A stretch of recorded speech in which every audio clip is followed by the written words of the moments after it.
Pegue a palavra de Deus e abra comigo no Evangelho segundo Lucas, capítulo de número 4. À medida que você encontrar, olhe à tua volta.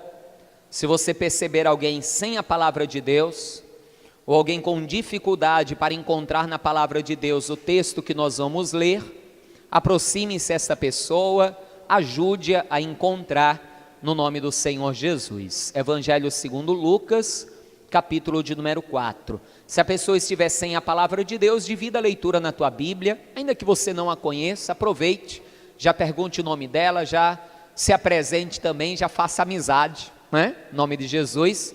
Afinal de contas, quão bom e agradável é que os irmãos vivam em união, amém? Quem encontrou, diga graças a Deus. Se você não encontrou ainda, diga misericórdia. Opa, se você ouvir um misericórdia aí do seu lado, ajude essa pessoa a encontrar. Evangelho segundo Lucas, capítulo de número 4. No decorrer da mensagem, amados, nós vamos ver muitas referências. Se você tiver dificuldade para acompanhar, vai tomando nota das referências, vai estar aqui no projetor também as referências para que você possa tomar nota. Depois em casa você confere tudo direitinho para ter certeza de que tudo está na santa e na bendita palavra de Deus, amém? Amém? Lucas, capítulo de número 4, nós vamos ler aqui a partir do versículo 17.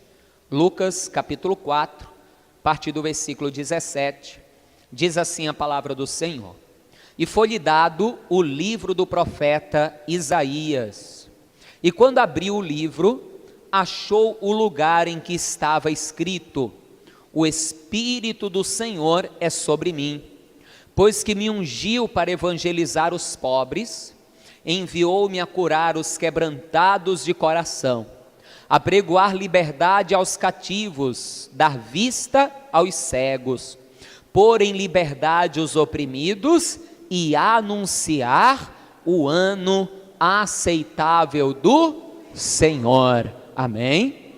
Aqui o Senhor Jesus, ele está numa sinagoga onde ele vai entrar e vai ser dado a ele o livro do profeta Isaías. E aqui eu quero que você entenda uma coisa comigo.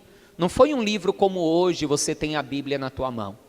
Na época de Jesus, a Bíblia, a Torá, Tanakh, como for chamada, não era dividida em capítulos e versículos como é hoje. Isso foi dividido muito tempo depois de escrito para facilitar o estudo teológico.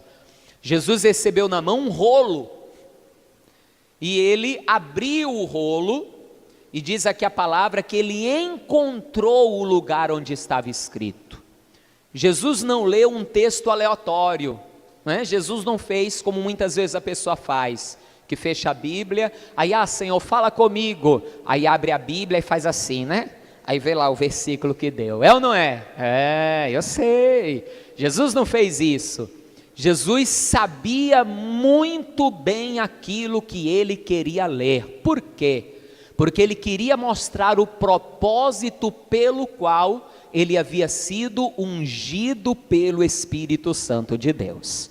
Ele tinha sido batizado nas águas, o Espírito Santo repousou sobre ele e o ungiu. Por quê? Aqui é o X da questão.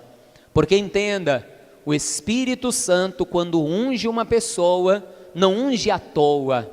O Espírito Santo sempre tem um propósito para ungir uma pessoa, para encher uma pessoa, para revestir uma pessoa.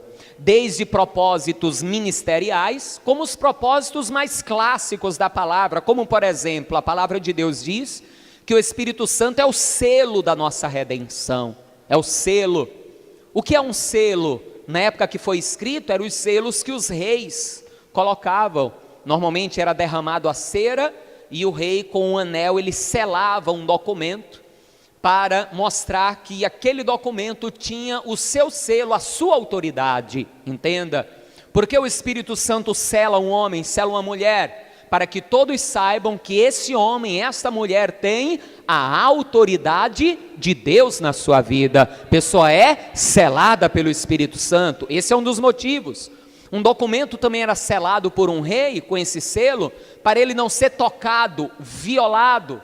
Só quem podia tocar, abrir, manusear, fazer qualquer coisa com esse documento era aquele para quem o documento foi destinado. Por isso aquele documento era selado. O Espírito Santo também nos sela, justamente para que ninguém possa tocar naquele que é selado de Deus. Por isso que a palavra de Deus diz que quem é de Deus, o maligno, não toca. Amém, amados? É isso aí. Veja, tem um propósito. Amém? Tem mais um propósito, tem mais um, para a gente poder entrar aqui na palavra. Por exemplo, para que serve um selo numa carta? Vamos trazer para algo mais recente. Um selo numa carta garante que a carta vai chegar no seu destino. Se você colocar uma carta sem selo, a carta não vai para o destino dela. Então o selo nas nossas vidas, que é o Espírito Santo, é para garantir que nós vamos chegar no nosso destino final. E qual é o nosso destino final? Para onde estamos destinados, igreja? Para o céu, para a glória. O Espírito Santo nos sela para garantir que naquele grande dia nós vamos para a glória, nós vamos para a casa do Pai, nós vamos para o nosso destino. Amém, amados? Então Jesus está dizendo, eu não fui selado à toa, teve um motivo para eu ser selado. Eu fui selado para anunciar boas notícias, boas novas. Eu fui selado para curar os quebrantados de coração. Eu fui selado para libertar os cativos, para dar vista aos cegos, para anunciar o ano do Senhor. Existia um propósito para Cristo, para Jesus ter sido selado. Você crê que essa é a palavra de Deus? Amém? Você crê que Deus vai falar contigo esta noite? Amém? Então desocupe as tuas mãos e dê uma linda salva de palmas para o Senhor e para a sua palavra. Isso, aplaude mesmo. Para melhorar as tuas palmas, enquanto você aplaude, diga glória, glória, glória a Deus. Aplauda, glorifique. Senhor meu Deus e meu Pai Todo-Poderoso, é o teu povo que te aplaude, a tua igreja que te glorifica, e ninguém veio aqui ouvir ao homem. Então use a vida do mensageiro, tome os lábios do pregador, envie a tua palavra com poder e autoridade, e que a tua palavra, uma vez mandada, ela vá e prospere para aquilo que será enviada, em nome de Jesus, amém. Diga amém, Senhor, diga graças a Deus, amém. Podei tomar o teu assento, pode te assentar.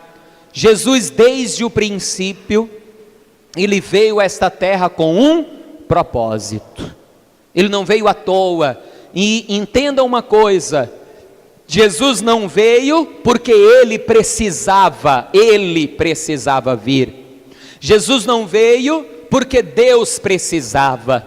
Jesus veio porque nós precisávamos, amém? Diga, eu precisava que Jesus viesse.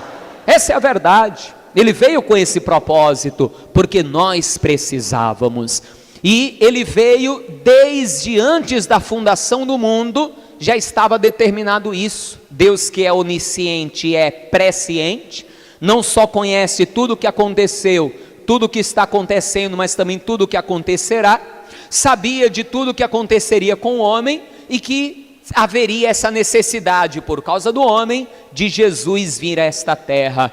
Ele veio com um propósito maior da salvação das nossas almas, propósito maior de nos levar para o céu, para morar com Ele, amém, amados? Mas, enquanto esse grande dia não chega, tem um propósito aqui na terra também. E está aqui o propósito. Ele fala, Lucas capítulo de número 4, versículo de número 17. E foi-lhe dado o livro do profeta Isaías, e quando abriu o livro, achou o lugar em que estava escrito: o Espírito do Senhor é sobre mim, pois que me ungiu para evangelizar os pobres. O que é evangelizar? Nós vamos ver a palavra de uma forma mais direta no livro do profeta Isaías, mas evangelizar é trazer boas notícias, boas novas.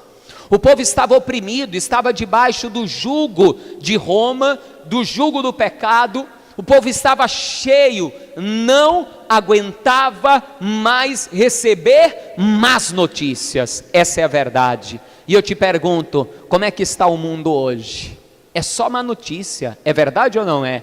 Na política é má notícia, na economia é má notícia, nas questões sociais são doenças novas, são crises, são problemas. Agora o diabo está querendo entrar também dentro das nossas famílias para destruir a família, para mudar as questões da educação, com questões de gênero e com tantas coisas. É má notícia em cima de má notícia, como era naquela época. Mas Jesus está dizendo: o Espírito Santo me ungiu para trazer boas notícias, não más notícias. Então, para Deus, chega de má notícia. Deus quer trazer para a minha vida e para a tua vida boas notícias. Quer ver que a tradução é essa? Olha só, vamos lá em Isaías 61 comigo, livro do profeta Isaías, capítulo de número 61. Foi isso aqui que Jesus leu, veja comigo, livro do profeta Isaías, capítulo de número 61, versículo de número 1, veja aqui, diz assim a palavra do Senhor: o Espírito do Senhor Yahvé está sobre mim, porque o Senhor me ungiu para pregar boas novas, ou seja, trazer novidades boas. Jesus não vem para trazer má notícia para a pessoa, Jesus veio para trazer boa notícia, notícia de paz, notícia de vida de verdade, de vitória, de saúde, de restauração. Tanto que a palavra continua dizendo, veja comigo, ele diz: enviou-me a restaurar os contritos de coração, proclamar liberdade aos cativos, abertura de prisão aos presos, apregoar o ano aceitável do Senhor e o dia da vingança do nosso Deus, a consolar os tristes e a ordenar acerca dos tristes de Sião, que lhes dê ornamento por cinza, óleo de gozo por tristeza, vestes de louvor por espírito angustiado, a fim de que se chamem árvore de justiça, plantação do Senhor, para que ele seja glorificado. Entenda, quais são as boas notícias que Jesus veio dar? Entenda, para aquele que está com o coração quebrantado, contrito, abatido, a pessoa que está com amargura de alma, depressão, Jesus veio para dizer a essa pessoa: ó, pare de chorar, teu coração está quebrantado, teu coração está contrito, eu vim para restaurar o teu coração. Aquele que está doente, ele veio para dizer: ó, eu vim para te curar, eu vim para tirar a tua enfermidade. Aquele que está aprisionado no vício, aquele que está na cadeia, nas mãos de Satanás ou preso no vício, Jesus veio para dar uma boa notícia: ó, eu vim para te libertar, eu vim para quebrar esse grilhão, eu vim para tirar você desse cativeiro. Aquele que está triste, abatido, Jesus está dizendo: eu vim para te consolar, mas não só para te consolar, eu vim para trocar a tua tristeza por alegria. Eu vim para te elevar, para te exaltar, para tirar o pano de saco e cinza e te dar vestes de louvor. É isso que ele está dizendo. Essa é a boa notícia. Qual é a boa notícia que você precisa? É na tua saúde? Jesus veio para te dar a boa notícia. Ele é o que cura. Qual é a boa notícia que você está precisando? É na tua vida financeira? É na tua vida profissional? Ele pode quebrar esse cativeiro, essa situação que você está enfrentando. É na tua família? Ele tem poder para libertar o teu filho, a tua filha, o teu esposo, a tua esposa, o teu pai, a tua mãe, teu irmão, a tua irmã. Qual é a boa notícia que você está precisando? Ele veio para dizer: chega de má notícia, chega de enfermidade, chega de cativeiro, chega de tristeza, chega de choro, chega de dor. Eu vim trazer boas notícias. Boas notícias. Entenda, eu não estou dizendo a você aqui que o cristão não enfrenta lutas. Eu não estou dizendo a você aqui que o cristão não pode pegar uma enfermidade, que o cristão não pode passar por lutas, que o cristão não pode vir a ser atormentado e até aprisionado por um demônio. Não é isso que eu estou dizendo, porque se ele está dizendo que ele veio pôr em liberdade o que está em cativeiro, é porque tinha quem estava em cativeiro. Que ele vai curar o que está enfermo, é porque tinha um enfermo. E ele mesmo disse: no mundo tereis aflições. Mas o versículo não acaba aí. O versículo não acaba aí, no mundo tereis aflições, porque ele veio para trazer boas notícias. Por isso ele disse: no mundo tereis aflições, mas tenham bom ânimo, eu venci o mundo.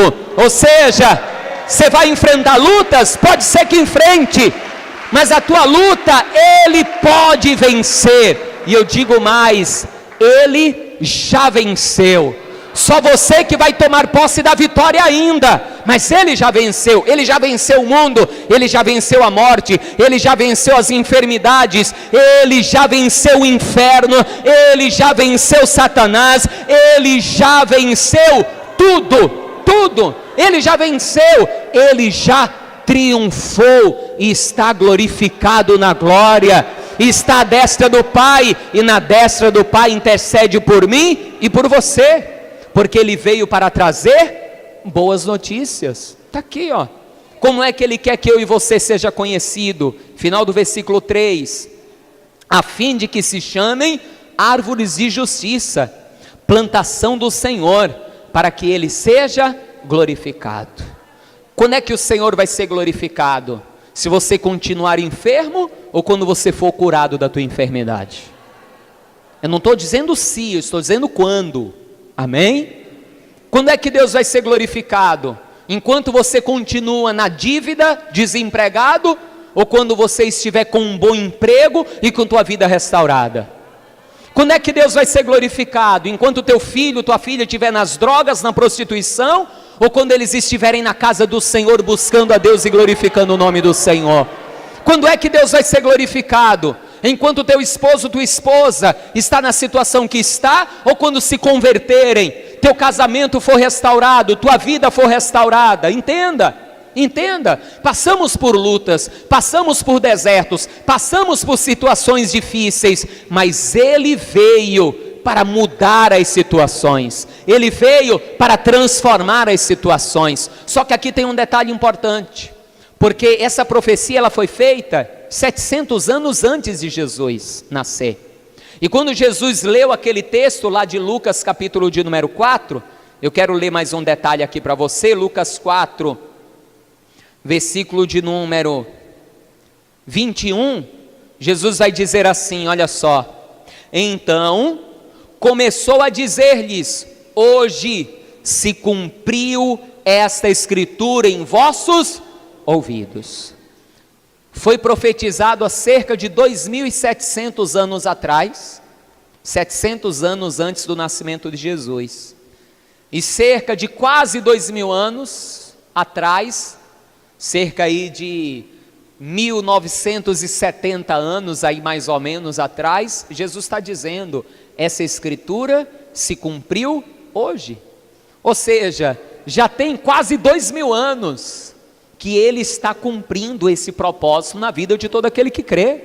Não é algo que vai se cumprir ainda, como muitas profecias que é para um dia no futuro. É algo que já se cumpriu, e nós temos que usufruir hoje, nós temos que tomar posse.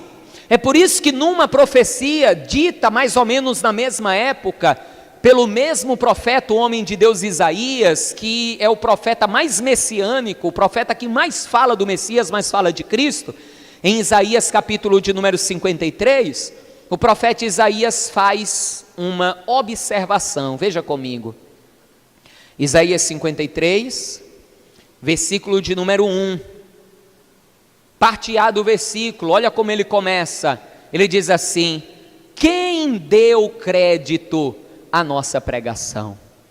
Entenda uma coisa comigo, 700 anos antes de Jesus nascer, Isaías começou a pregar isso que eu estou pregando aqui para você, ó. Que o Messias viria com esse propósito, de fazer tudo isso que eu disse para você agora aqui no altar. Quando Jesus, há quase 2.000 anos atrás, leu aquilo ali, naquela sinagoga, Jesus estava pregando essa mesma palavra que eu estou pregando hoje.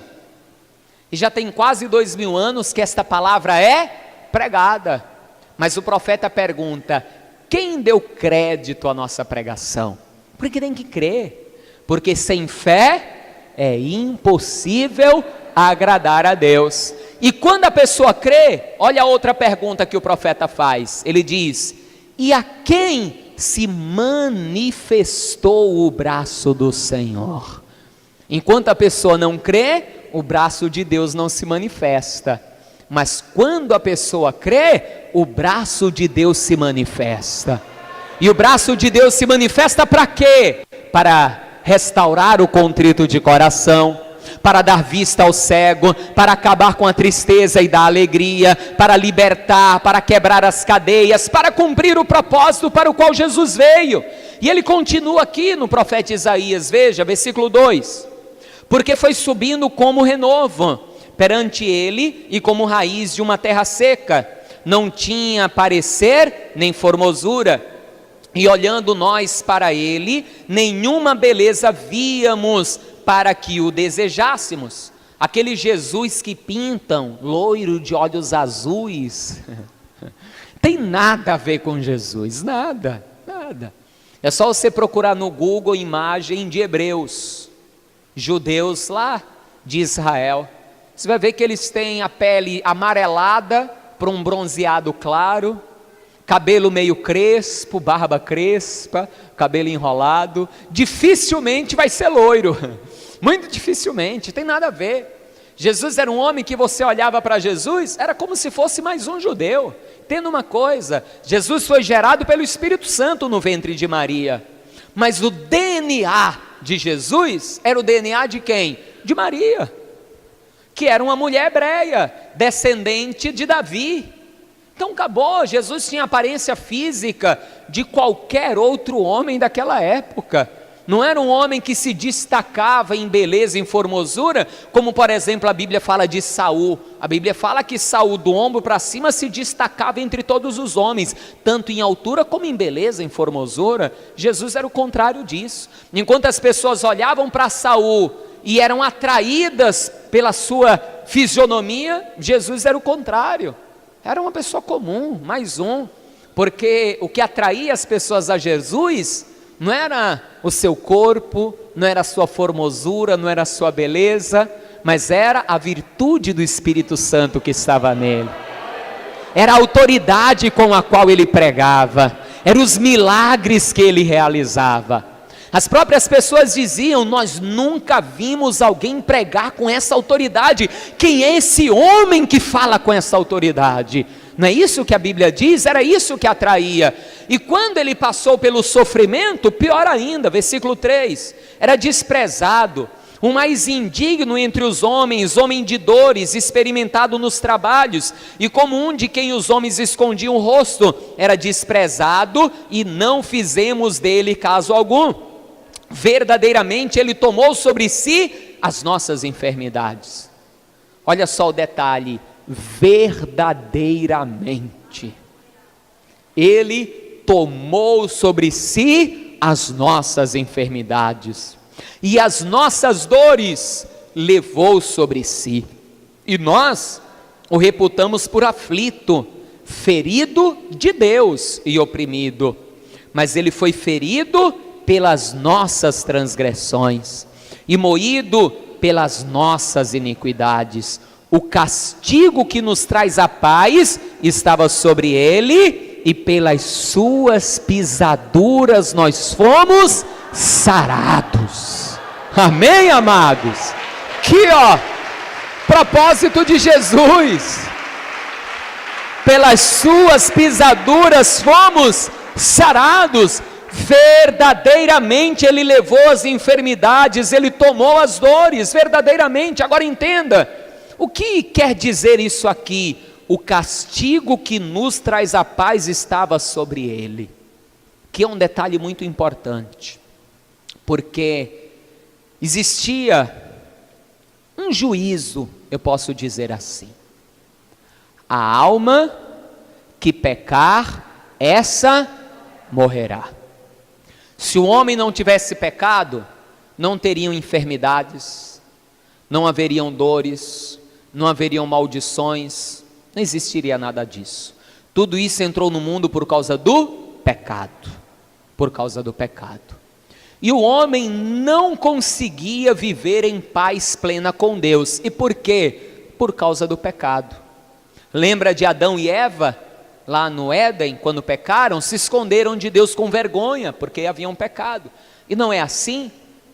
A pessoa que é convertida de verdade, o cristão de verdade, o homem de Deus, a mulher de Deus de verdade, quando peca, se sente envergonhado por causa do seu pecado. Se sente culpado. Quando você, que é de Deus, faz uma coisa errada com uma outra pessoa, você não fica com vergonha da pessoa com quem você fez algo errado? Se você tiver de pedir algo para a pessoa contra quem você pecou, como é que vai ficar a tua cara para pedir algo para a pessoa contra quem você pecou? Você está entendendo? A pessoa fica com vergonha agora. Como é que eu vou chegar para fulano, para pedir isso a ele? Estou precisando dele agora. Mas esses dias eu pisei na bola, esses dias eu errei, eu falhei com a pessoa. E a mesma coisa é com Deus. O homem de Deus, a mulher de Deus, quando peca, sente vergonha do seu pecado. E se sente acusado diante de Deus. E a sua oração para pedir algo a Deus se torna uma oração difícil. Porque a pessoa tem vergonha, ela diz: como que eu vou pedir isso a Deus se eu estou pecando? Como que eu posso ter, assim, essa atitude? Eu ia usar uma palavra aqui, mas eu resolvi não usar. Que depois alguém podia ficar com raiva, eu preferi engolir a palavra. Né? Mas como que eu tenho essa cara, né, de se eu estou errado, se eu estou em pecado, se eu estou falhando com Deus, será que eu não tenho vergonha? A pessoa sente vergonha. E a pessoa então não tem paz com Deus, porque ela está em pecado. E no Antigo Testamento lá estava: a alma que pecar, esta morrerá. E como que o homem então podia ter paz com Deus, para orar a Deus, para fazer sacrifícios a Deus, para pedir as bênçãos de Deus? Deus criou um dispositivo, que dentro da teologia chama dispositivo da substituição do sangue. Dentro da teologia tem esse nome. Pastor, que dispositivo é esse? Levítico, capítulo de número 5. Livro de Levítico, capítulo de número 5, e o versículo de número 17. Olha só o que diz a palavra de Deus. E se alguma pessoa pecar e fizer contra algum de todos os mandamentos do Senhor, o que se não deve fazer, ainda que o não soubesse, contudo, será ela culpada e levará a sua iniquidade. Ou seja, a pessoa pecava, a culpa vinha sobre a vida da pessoa, e a pessoa então não tinha cara para se apresentar diante de Deus e orar. E agora como a pessoa fazia?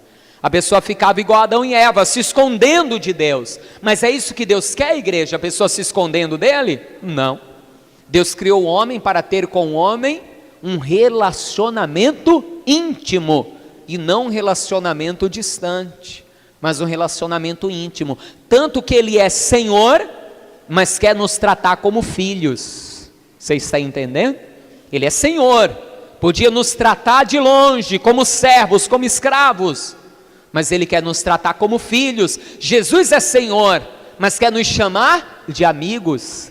Não vos chamareis mais servos, mas vos chamarei amigos. O Senhor, Ele quer intimidade. Então Deus criou uma forma do homem poder ter paz com Ele. Versículo 18, Levítico 5, versículo 18. E trará o sacerdote um carneiro ou um cordeiro, sem mancha do rebanho, conforme a tua estimação, para expiação da culpa, e o sacerdote por ela fará expiação do seu erro, em que errou sem saber, e lhe será perdoado. A expiação de culpa é: certamente fez culpada ao Senhor.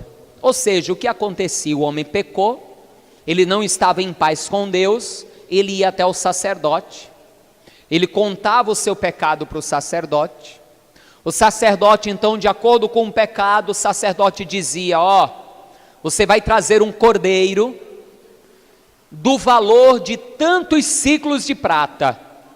Aí aquele homem ia, ou no seu rebanho, e escolhia um cordeiro daquele valor, ou se o homem não tivesse, ele ia e comprava um cordeiro naquele valor, levava até o sacerdote mandava aquele homem pôr a mão sobre a cabeça do cordeiro, o sacerdote orava e pedia para que Deus passasse o pecado daquele homem para aquele animal inocente.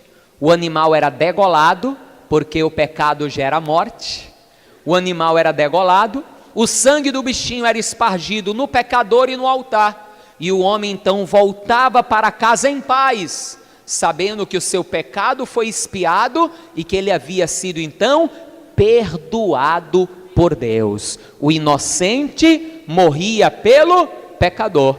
Foi disso daqui, que surgiu uma expressão popular. Quando uma pessoa acaba levando a culpa por outra, ela é chamada de quê? Bode expiatório. Não é assim? Fizeram fulano de bode expiatório, jogaram toda a culpa nele. Veio disso aqui, esse nome. Então, um cordeiro levava a culpa do pecador para que o pecador agora se sentisse em paz com Deus e pudesse orar, pudesse fazer os seus sacrifícios e todas as coisas. E aqui entenda uma coisa, porque Jesus na palavra de Deus, ele aparece como dois animais, ele aparece como cordeiro e ele aparece como leão, não é isso? E tem dois propósitos diferentes nisso. Hoje nós vamos aprender como cordeiro, sexta-feira como leão, porque volta comigo em Isaías 53, volta comigo. Um cordeiro era morto, era imolado no lugar do pecador. Aí veja aqui, Isaías capítulo de número 53, olha o que o profeta continua falando de Jesus, versículo 7, Isaías 53, versículo de número 7, diz assim: ele foi oprimido, mas não abriu a boca, como um cordeiro foi levado ao matadouro, e como ovelha muda perante os seus tosquiadores, ele não abriu a boca. Ou seja, Jesus é esse cordeiro expiatório. Jesus sofreu tudo o que sofreu, o castigo que nos traz a paz estava sobre ele. O castigo que era meu por causa do meu pecado foi sobre Jesus.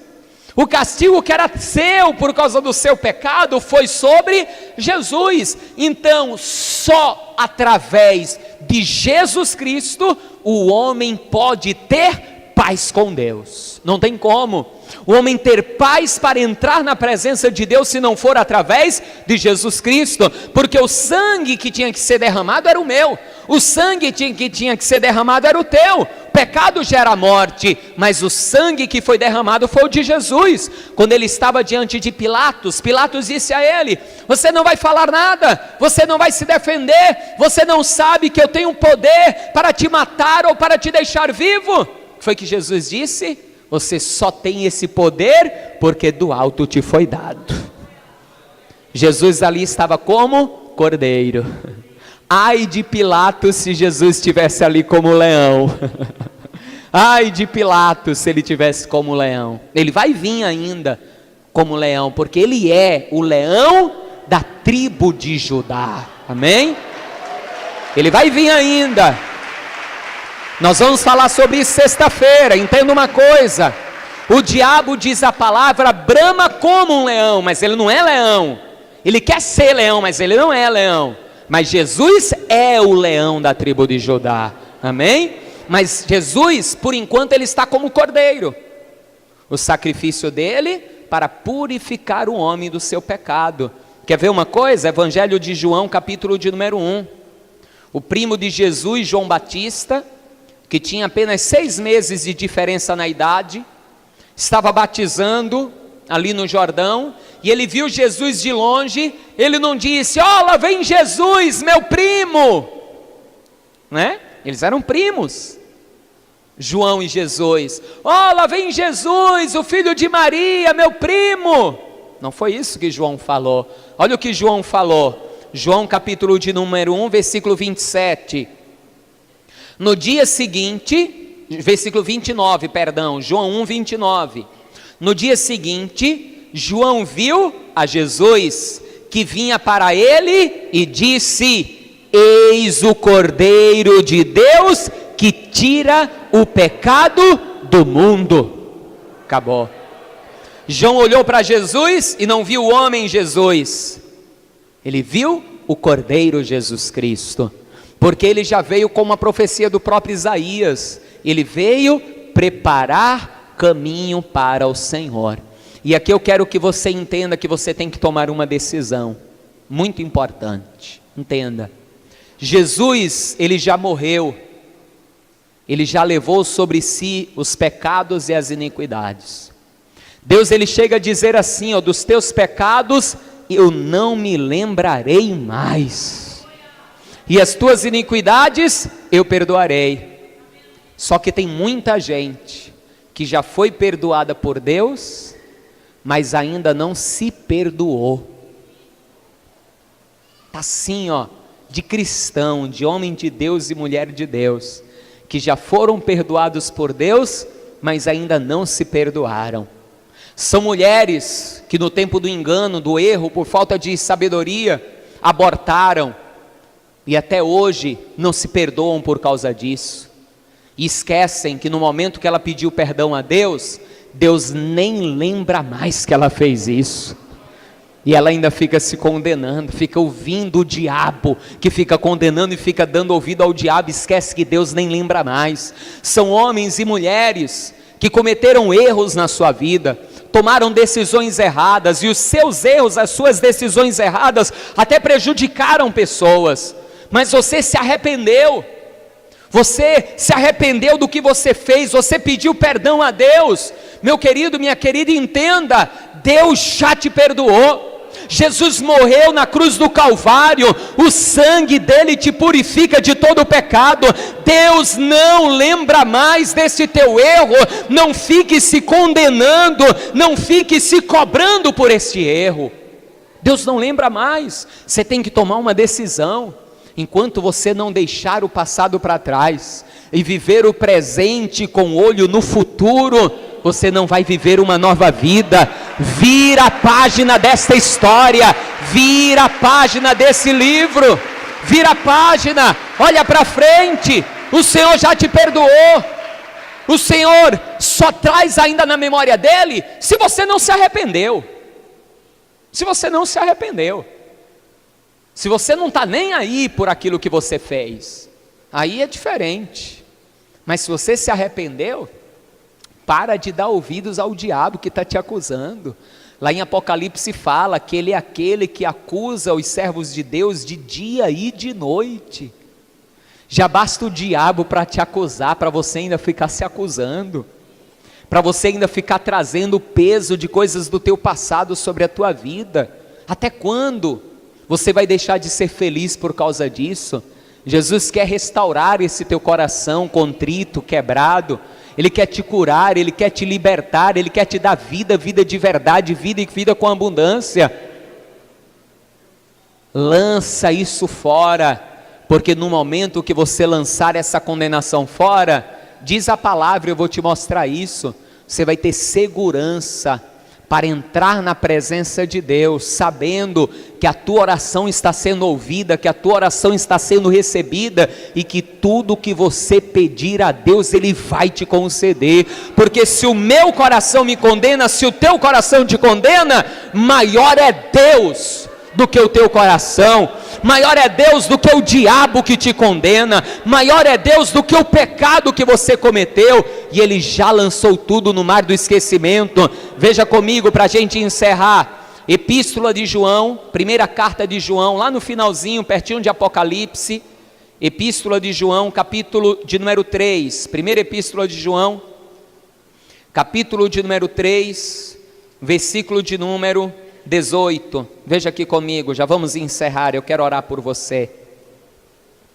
Primeira Epístola de João, capítulo 3, versículo 18, diz assim: meus filhinhos, não amemos de palavra nem de língua, mas por obra e em verdade.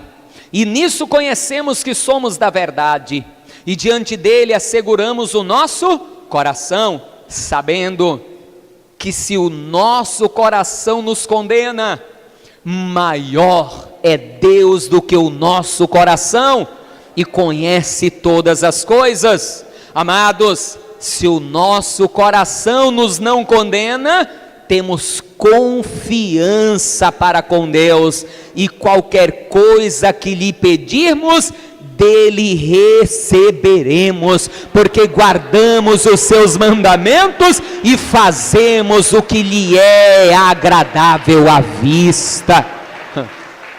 Quando você recebe de verdade o perdão de Deus e toma posse disso, você entra na presença de Deus para orar com confiança e com segurança, de que a tua oração é ouvida por Deus e que de Deus Ele vai te abençoar. Veja o versículo 23, ele diz assim: e o seu mandamento é esse, que creiamos no nome do seu Filho Jesus Cristo, e que nos amemos uns aos outros segundo o seu mandamento, e aquele que guarda o seu mandamento, nele está, e ele nele, e nisto conhecemos que ele está em nós, pelo Espírito que nos tem dado.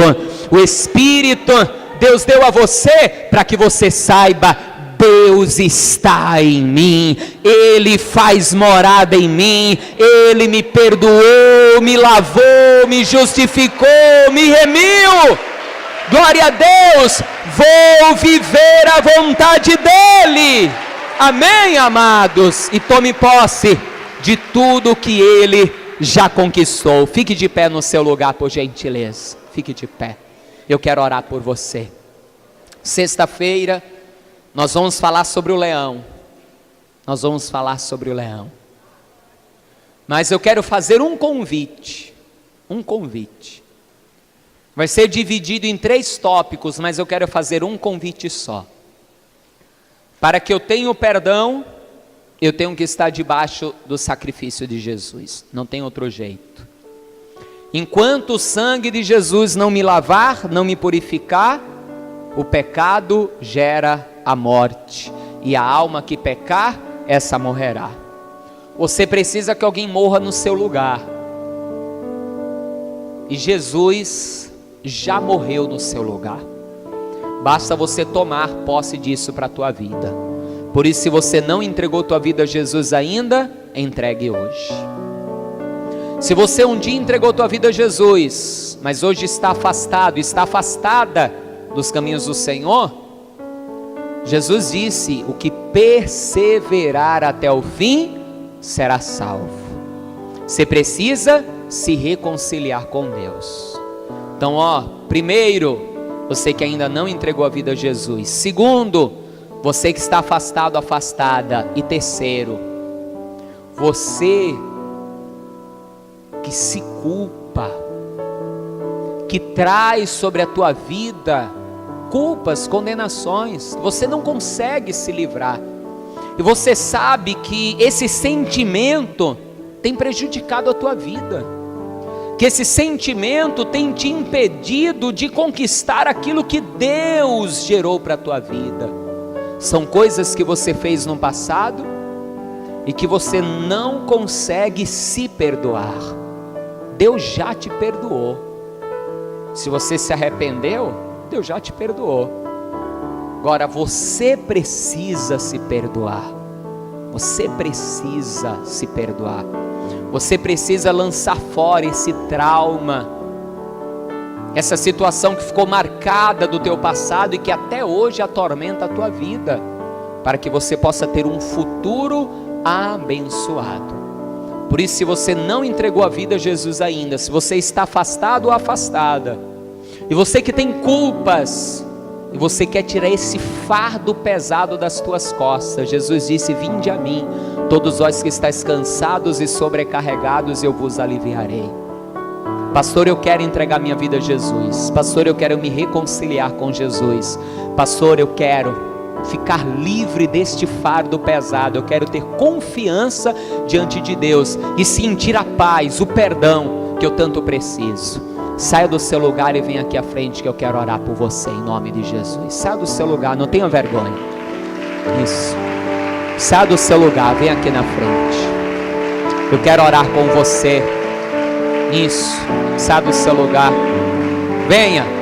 Tanto você que quer entregar a vida a Jesus, você que quer se reconciliar, você que quer lançar fora esse fardo de culpa que está sobre a tua vida. Vem para cá. Não tenha vergonha. Não tenha vergonha. Isso. Sai do seu lugar. Não importa o que você fez. O que importa é que você vai fazer a partir de hoje. O que você fez, já fez, é passado. O que importa é a tua atitude a partir de hoje. Eu vou dobrar os meus joelhos. Eu vou pedir para você que pode dobrar os seus joelhos também aqui na frente comigo. Você que pode, dobre os seus joelhos. A igreja, liga o teu pensamento com Deus. Eu quero orar por todos. Mas primeiro você que está aqui na frente comigo, você também que está ouvindo esta gravação, você que está assistindo esse vídeo e também quer entregar a tua vida a Jesus, quer se reconciliar, ou ainda tirar esse fardo da culpa de sobre a tua vida, se ajoelhe aí na frente do computador, do lado do rádio, aonde você estiver. Se você pode se ajoelhar, se ajoelhe também. Todos, desde aqueles que estão aqui na frente comigo, na sede estadual da Paz e Vida em Salvador, como aqueles que me ouvem ou me assistem, orem assim comigo. Senhor meu Deus e meu Pai, eu ouvi a tua palavra e eu confesso Jesus Cristo como Senhor da minha vida e Salvador da minha alma. E eu te peço que o Senhor me ajude a permanecer firme na tua presença todos os dias da minha vida. Que o Senhor derrame sobre mim a cada dia a tua graça, a tua misericórdia. Que o Senhor limpe o meu coração, a minha mente, a minha vida de toda condenação, de todo pecado, para que eu seja livre e viva a tua vontade para a minha vida. Que eu tome posse de tudo aquilo que Jesus Cristo conquistou para mim aqui nesse tempo presente e no vindouro a vida eterna, em nome de Jesus. Continuem orando, continuem falando com Deus. Senhor meu Deus e meu Pai Todo-Poderoso, eu oro agora por todos esses que estão aqui comigo, como aqueles que me ouvem à distância ou me assistem à distância, como por todos aqueles que estão na igreja nesse instante orando. Pai, aqueles que estão confessando ao teu Filho, que estão se reconciliando, que os seus nomes estejam escritos no livro da vida e de lá nunca sejam riscados ou apagados, mas pelo contrário, que eles permaneçam firmes até o fim. Pai, que todos que estão aqui, inclusive aqueles que trazem sobre a sua vida culpas, remorsos, Pai, tira esse fardo, tira esse peso, mostra a eles que o Senhor já perdoou, o Senhor já esqueceu, já lançou no mar do esquecimento. Livre esse teu filho, esta tua filha desta condenação, para que eles tenham vida de verdade, para que eles prossigam para uma vida cheia da tua presença e da tua glória. Pai, eu oro por toda a tua igreja, por todos os teus filhos e filhas. Jesus, ele conquistou grandes coisas no Calvário, ele nos ungiu e ele foi ungido para libertar, curar, restaurar, para salvar. Pai bendito e Deus Todo-Poderoso, que os teus filhos e filhas venham tomar posse de tudo aquilo que Jesus conquistou. O preço já foi pago, Senhor, e o preço não foi de ouro, nem de prata, mas foi o preço do sangue do Cordeiro Jesus Cristo. Papai, que toda a tua igreja, todo o teu povo, nesse tempo presente, viva tudo que Jesus conquistou e pagou com a sua morte, e no vindouro a vida eterna, em nome de Jesus, que assim seja feito. Amém e graças a Deus. Igreja, diga assim seja, diga graças a Deus. Isso, vamos aplaudir ao Senhor.